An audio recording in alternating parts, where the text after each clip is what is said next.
Então vamos lá, galera. Seguinte, por que AI, Code Agents, amam monolitos Rails? Eu sei que a palavra é monólito, mas eu vou falar monolito, beleza?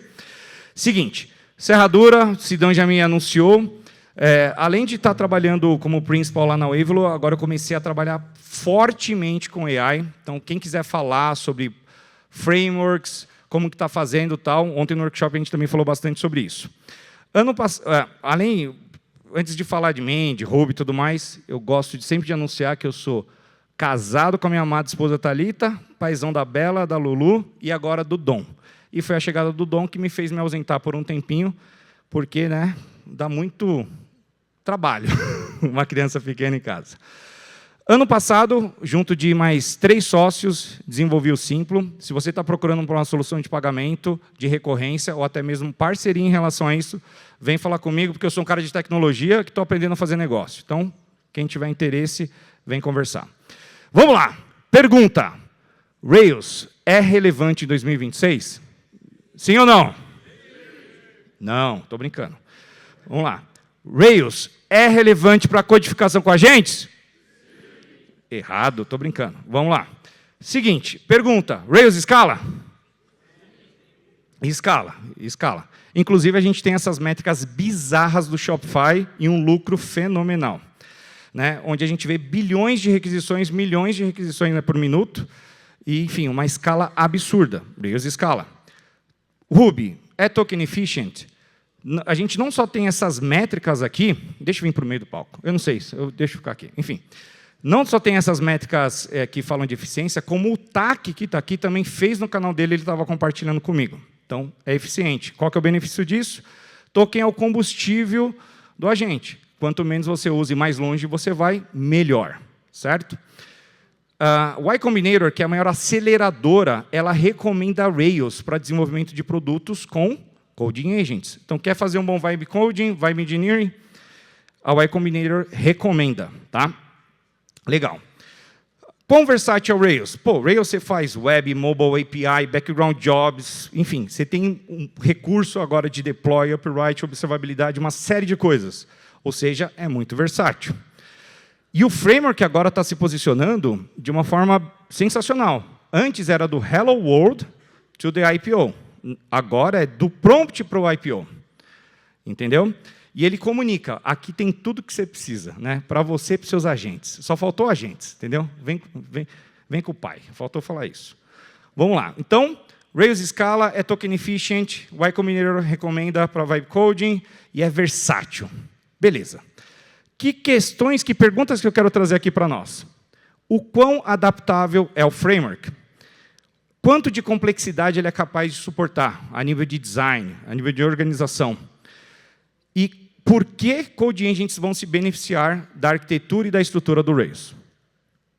E outra pergunta, por que isso importa na era da IA?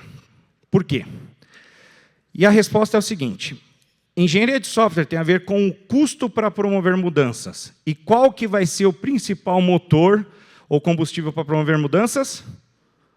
Alguém pode falar a palavra? Começa com T, começa com TO e termina com QUENS. Isso aí, token, vocês são demais. Então é o seguinte, a IA ela é uma amplificadora de capacidade. Se a sua base ela é fraca, você vai gerar resultados ruins. Tá? O custo para executar está caindo cada vez mais. O custo para gerenciar subindo cada vez mais. Porque é mais importante você definir o que tem que ser feito, quanto tem que ser feito, aonde tem que ser feito, e revisar se o que foi feito é bom, do que a execução. E, com isso, domínio dos fundamentos se torna um chave.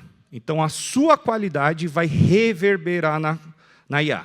A sua falta de qualidade também. Beleza? Beleza. Só que é o seguinte, cara, a gente está aqui, né? Quem é que fica falando de arquitetura de software em Ruby, Rails, tirando o careca lá do Brasil? Estou brincando, mas, enfim. Quão comum é falar desse tema, né, de arquitetura de software em relação a Rails? E o ponto é o seguinte, por que será que isso importa ou não para agentes? Tá bom? Tem a Camila aqui que sempre falou desse assunto, vale mencionar. Então, Vamos lá. Seguinte, o experimento. The Rails Way. Né? Eu estou malhando agora, não dá para perceber, mas é isso aí. Seguinte, qual foi o experimento? E esse experimento está disponível para toda a comunidade. É um presente. Fiquei ausente aí 1 ano e pouquinho, estou voltando com tudo. Qual que é o experimento? Eu criei uma aplicação, um repositório, onde tem a mesma aplicação implementada de 28 formas diferentes. Beleza? E ela explica passo a passo, basicamente, qual que é o trade-off e os benefícios, não só para os humanos, mas principalmente para os agentes. Qual que é o custo de cada decisão, tá bom? Então, dentro de cada readme, você vai ter o conceito, números, evidências, a perspectiva do agente e o próximo passo. Tá? Então, esse repositório ele vai abrir e ele vai servir de base.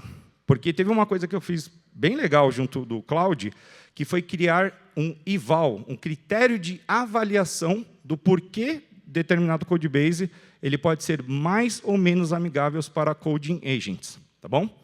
Esse estudo também está disponível dentro desse repositório. Então, vamos lá. Assunto importante. Quando a gente fala de IA e de codificação, agora eu vou mais para o meio, estou ficando mais empolgado. A gente precisa falar de Progressive Disclosure, que significa o quê? A capacidade de descobrir ou utilizar algo sob demanda. Tá bom? Só que esse tema ele não se aplica apenas para agentes, ele se aplica para diferentes assuntos. Quando a gente fala de UX Design, é a capacidade de você revelar apenas o que é necessário e relevante. Quando a gente fala de carga cognitiva, é você reter, prestar atenção apenas no que importa. Quando a gente fala de arquitetura de software, a gente está falando de modularização e separação de responsabilidades. Ou seja, você deveria ser capaz de entender as coisas de maneira isolada. Tá certo? O humano tem memória limitada e a gente, contexto. Beleza? E nessa aplicação, a gente consegue ver vários princípios importantes. O primeiro deles, ortogonalidade. Quem aí fez meu curso? Vou perguntar para o que é ortogonalidade. Ortogonalidade é a capacidade de você modificar algo sem comprometer outra coisa que não tem uma associação direta. Exemplo simples disso. Se você tem um controller, como é o caso da primeira versão desse repositório, que tem mais de 200 linhas e muita responsabilidade, às vezes o teu agente precisa alterar 10 linhas. E pode ser que ele altere alguma coisa errada. E isso gere um comportamento indesejado. Se você tem controllers específicos, a chance disso acontecer e afetar algo que não estava diretamente associado se reduz. Então, quanto mais ortogonal, maior o controle sobre o comportamento, né, sobre as mudanças que vão acontecer no seu sistema. Tá? E isso se aplica em diferentes níveis. Pode ser, nesse exemplo simples, a nível de uma classe, como pode ser em níveis mais altos, como, por exemplo, componentes, serviços e por aí vai. Beleza. Um outro ponto importante, porque o tema dessa palestra é por que agentes amam o Monolith Rails. Porque o fato de você ter toda a sua aplicação em um único codebase facilita a compreensão. Afinal, o agente não pode raciocinar sobre aquilo que ele não pode ver. Né? Ele não vê, enfim. Beleza? Agora, quando você tem uma solução distribuída, isso fica mais difícil. Você poderia falar, pô, Serra, eu posso ter um monorepo, mas não deixa de ser o fato de que a complexidade ela aumenta. Tá? Tá. Mas a gente pode falar, tá, Serra, se monolito é bala de prata, por que o meu é tão ruim? Né? Daí, beleza. Faltou comprar meu curso. Tô brincando. Vamos lá. Por que ele pode ser tão ruim e por que ele pode ser tão bom? E aqui a gente tem 2 exemplos onde aquele score que eu comentei com vocês, ele foi aplicado e na primeira versão a gente tem um score de 10, na segunda versão a gente tem um que quase bate o score máximo de 25. E quais são os critérios para esse score? O primeiro dele é o custo da janela de contexto. Tá? Quanta informação precisa ser carregada a fim do agente conseguir tomar uma decisão? Conseguir compreender para, então, tomar uma ação. O segundo é a capacidade de descobrimento. Tá? Então, um nome, ele está no lugar certo? A estrutura a qual ele está localizado faz sentido ou não? Tá? O quão isolado ele está? Então, o fato de eu ter componentes coesos, bem nomeados, bem localizados, eles facilitam o quê? A compreensão e, consequentemente, a promoção de mudanças. O quão previsível é esse código? O que acontece? Às vezes você tem um codebase, uma parte dele que está linda, e todo o resto não. Daí o que acontece? O agente, às vezes, ele vai falar, opa, estava mexendo em A, na hora que ele vai em B, ele simplesmente se perde. Por quê? Não tem uma palavrinha, vamos lá, quero ver quem vai descobrir, hein? Vai ganhar um prêmio. É uma palavra, é um termo, desculpa, do livro The Mythical Man Month. Quando isso acontece, está faltando o quê? Coesão, alguém falou coesão? By the way, coesão não. Eu quero outra pergunta. Está horrível. Minha. O que está faltando? Integridade conceitual. Tá? É melhor você ter um codebase majoritariamente ruim em termos de práticas, mas ele é totalmente ruim, do que você ter ele parcialmente bom. Entendeu? Porque isso dificulta a compreensão. Tá? Então, ter consistência faz diferença. Tá? Então, enfim, vocês entenderam a ideia. E o último item, basicamente, quantos arquivos precisam ser modificados quando algo precisa ser alterado. Tá? Então, beleza. Sumiu. Era para ter um gráfico aqui. Tá bom. O mais importante é o seguinte, onde está aquele alvo? Deveria ter um gráfico que ele chega ali na linha do 24, tá? E era para mostrar um desenho aqui. Beleza. Mas acreditem em mim, tem um gráfico aqui, tá? Mas dentro dessas 28 versões, a gente percebe que tem essa família 6, ela tem o melhor trade-off entre todos para uma aplicação Rails, e a gente vai entender o motivo disso. Tá? E o que faz essa família ser a melhor de todas é que, primeiro, ela tem um vocabulário unificado. Os nomes fazem sentido nas views, nos controllers, nos models. O resource, se der tempo eu vou abrir aqui, você vê as rotas, você chora de tão lindo que aquilo é. Entendeu? É bem descrito, só usa DSL, dá um calorzinho no coração. É lindo. E daí você fala, pô, Serra, por que uma boa rota bem nomeada faz diferença? Porque ela reflete que o seu domínio está bem desenhado. Tá? Então, quando você tem muita rota customizada, isso é um smell de que alguma coisa está faltando, ou muita coisa está faltando. E um item que pode ser, por alguns ou não, controverso, é você priorizar ações e operações de maneira mais explícita do que implícita. Exemplo, imagina que um agente está passando por um controller e ele vê um objeto.save. Ele vai ver aquele save, ele vai entender que talvez seja um Active Record. Mas ele não consegue inferir se houve um envio de e-mail, se um outro registro foi criado. Ele não consegue.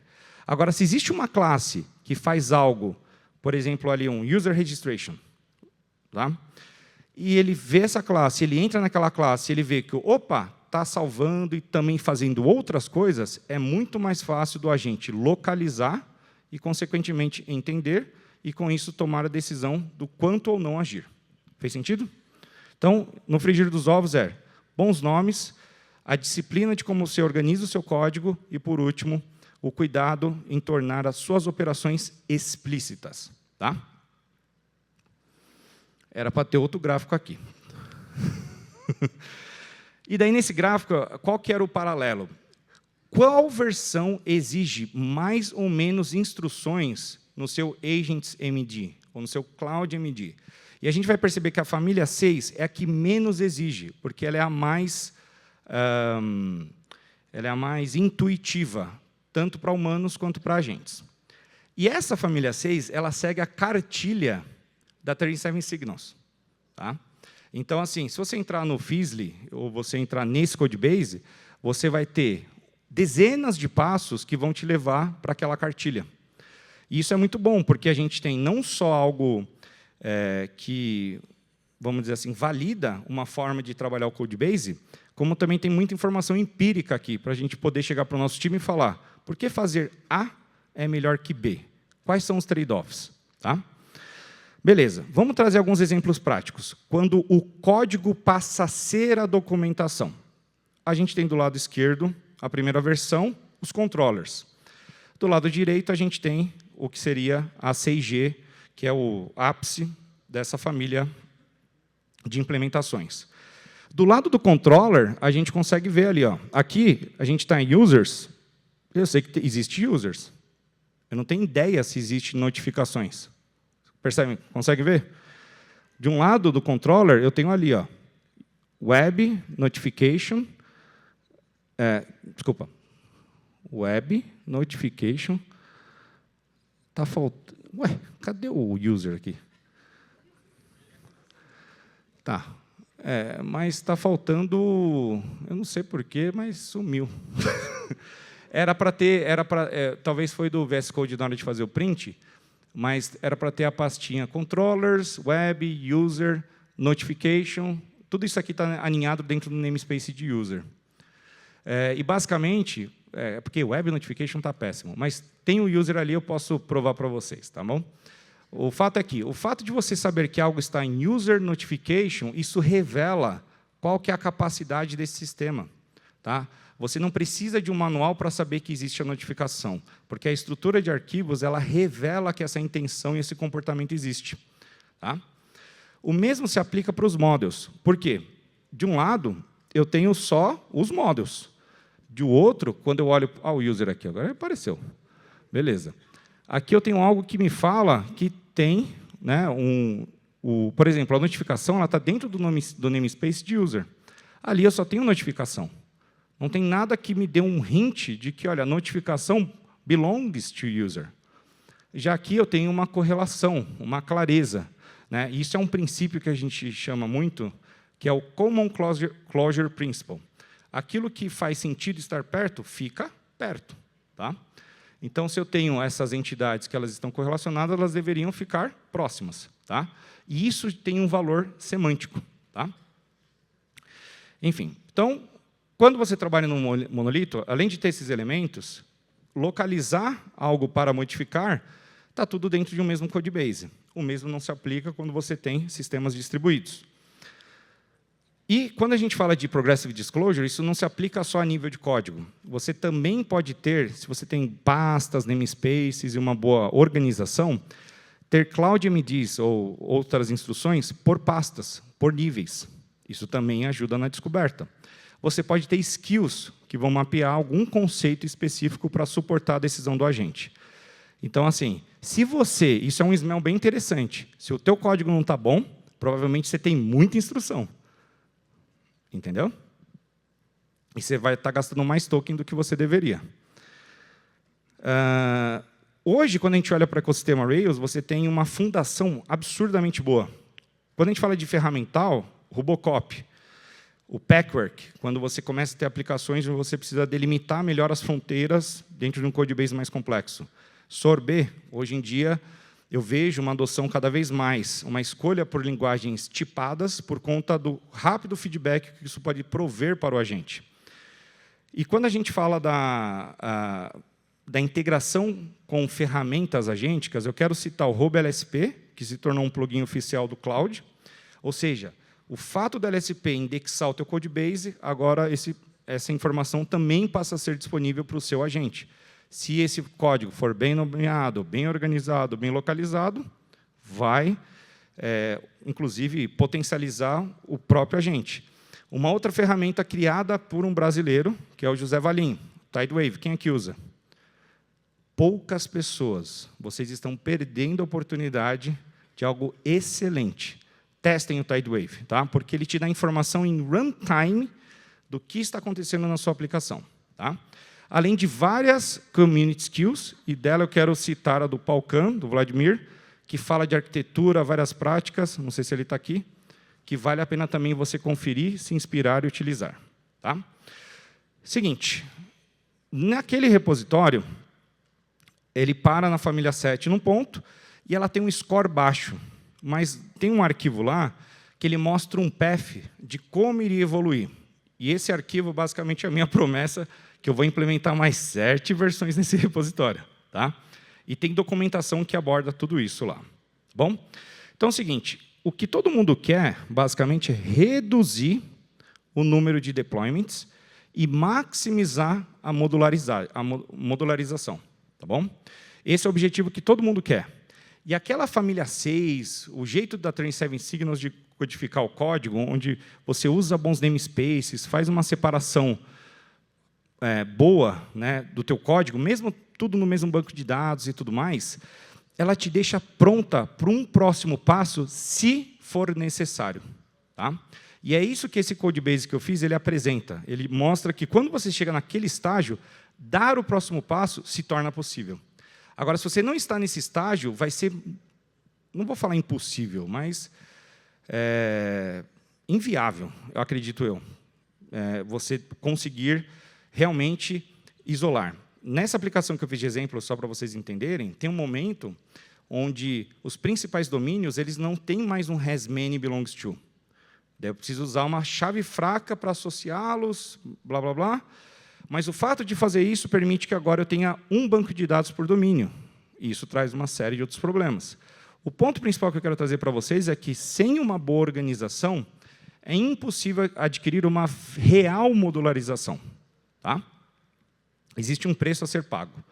Então, os principais takeaways são: valorize os nomes. Tá? Tenha um vocabulário unificado. Muita gente aqui vai associar com certos conceitos de uma palavra que começa com D e eu não vou falar. Né? Eu não vou falar dos 3 Ds. Estou brincando. Mas a gente deveria valorizar o quê? A maneira como eu dou bons nomes. Tá? E, de preferência, nomes que façam relação com o negócio, com o domínio da sua aplicação. Tá? Você também deveria se preocupar em como que você lida com a complexidade dentro desses objetos. Então, você deu um bom nome, mas se você não garante que o comportamento correto está dentro deles, isso vai fazer com que você também não tenha uma boa representação. Aqui eu estou falando de tell, don't ask, eu estou falando, sabe, de fazer um bom encapsulamento, em como você trabalhar a composição, enfim. Ao ter bons nomes e ao começar a isolar as coisas, você vai começar a perceber que, se eu tenho muito, significa que eu preciso abstrair parte do meu comportamento. Isso deveria começar a criar um ecossistema que passa a representar um conceito. E a gente está falando de como que a gente trabalha, basicamente, essa orquestração de complexidade que cai no item 3, que é: valorize objetos de domínio. Valorize objetos que trabalhem de maneira colaborativa para resolver algum tipo de problema mais específico. Tá? E elimine sobrescritas de rota, porque isso é um smell que atua. Porque, quando a gente trabalha com aplicação Rails, majoritariamente a gente está representando uma aplicação web, ou uma API, algo desse tipo, e se o teu resource está bagunçado, é porque esse core da aplicação, que é como, né, esse mecanismo de entrega, deve estar bem comprometido. Então, uma boa arquitetura ela é premissa para um bom Progressive Disclosure, tá? Para qualquer operador. Por que eu estou usando a palavra operador? Porque ela pode ser utilizada para um operador humano ou um operador agêntico. Tá? Então, assim, se você não tem uma boa arquitetura, se você não tem bons isolamentos, se você não tem bons nomes, você vai compensar em documentação. Tá? É isso. Esse é o trade-off. Então, se for simples de encontrar e simples de entender, será simples de manter e evoluir. Então, esse requisito, essa constraint de memória limitada e janela de contexto, ela muda, porque para a gente é a janela de contexto, para o humano é a memória, mas o princípio ele é o mesmo. Tá? Então, voltar às perguntas. Rails é relevante? Vamos, gente! Rails é relevante? Rails é relevante para Code Engines? Scala? É token efficient? Mais alto. Faz sentido com o Code Agents? Sim. É versátil? Sim. Então, beleza? Rails Way. Beleza? Compre mais próximo de você. Então, quem ficou interessado, porque eu falei muito, né, e eu gosto muito de uma frase do Linus Torvalds que fala: talk is cheap. Show me the code. Tem muito código aqui. Eu mesmo levei 3 horas só para ler os readmes que eu escrevi junto da IA. Tá? E eu levei 13 horas só para revisar todo esse conteúdo. Foram 13 horas consecutivas na terça-feira para garantir que isso estivesse bem, sabe, estruturado para vocês. Então, tudo que eu falei, vocês podem me cobrar e provar dentro desse repositório. Tá bom?